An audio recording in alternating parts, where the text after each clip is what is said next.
സ്പീഡോഡിലേക്ക് എല്ലാവർക്കും സ്വാഗതം. അപ്പോൾ ഇതേ സംബന്ധിച്ച് ഇതൊരു 22 ദിവസം പ്രായമുള്ള ഒരു ബാച്ചാണ്. അപ്പോൾ ഇവിടെ ഞാൻ പരിചയപ്പെട്ടുള്ള പി കെ ഫാംസ് നമ്മൾ ആ ഒരു ന്യൂട്രീഷൻ ഫോർമുല അനുസരിച്ചാണ് ഇവിടെ കോഴിനെ വളർത്തുന്നത്. അപ്പോൾ ഇവിടുത്തെ ജസ്റ്റ് ഈ ഒരു 22 ദിവസത്തെ ഫീഡ്ബാക്ക് നിങ്ങളായിട്ട് ഷെയർ ചെയ്യാൻ വേണ്ടിയിട്ടാണ് ഇപ്പോൾ ഞാൻ ഈ ഒരു വീഡിയോ വന്നിരിക്കുന്നത്.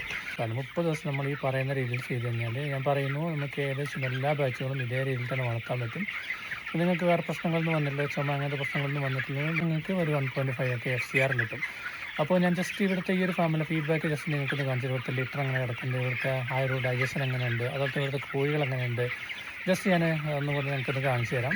അപ്പോൾ ഡിയർ ഫ്രണ്ട്സ്, ഞാൻ ഈ ഒരു ഫാമിൻ്റെ ഒരറ്റം മുതൽ അങ്ങേയറ്റം വരെ ജസ്റ്റ് നിങ്ങൾക്കൊന്ന് നടന്ന് കാണിച്ചു തരാം. കാരണം നിങ്ങൾ ജസ്റ്റ് ആ ഒരു സമയത്ത് ഇവിടെയുള്ള കോഴികളെ നോക്കുക, അതേപോലെ തന്നെ ഇവിടെയുള്ള ലിറ്റർ കണ്ടീഷൻ എങ്ങനെയുണ്ട് നോക്കുക. കാരണം ഇവിടെ നിന്ന് ആ ഒരു ഫീഡ് ദഹിക്കാതെ പോകുന്ന പ്രശ്നങ്ങളൊന്നും ഇതൊന്നുമില്ല.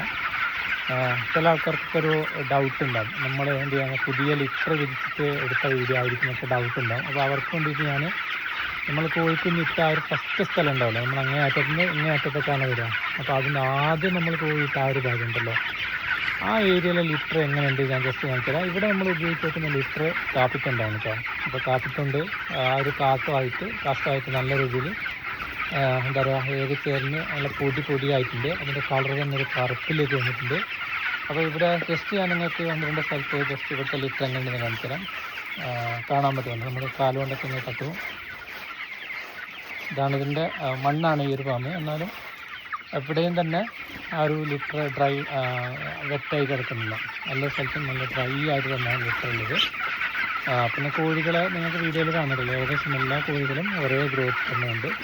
അപ്പോൾ ഇതൊക്കെയാണ് നമ്മൾ ഈ പറയുന്ന ഈ ഒരു സിസ്റ്റം ഫോളോ ചെയ്യാനുള്ള ബെനിഫിറ്റ്. അപ്പോൾ ഈ ലിറ്റർ ഇങ്ങനെ കണ്ടാൽ തന്നെ അറിയാം നിങ്ങൾക്ക് തൊട്ടടുത്തൊന്നും സ്മെല്ലും കാര്യങ്ങളും ഉണ്ടാകാൻ ചാൻസ് ഇല്ല.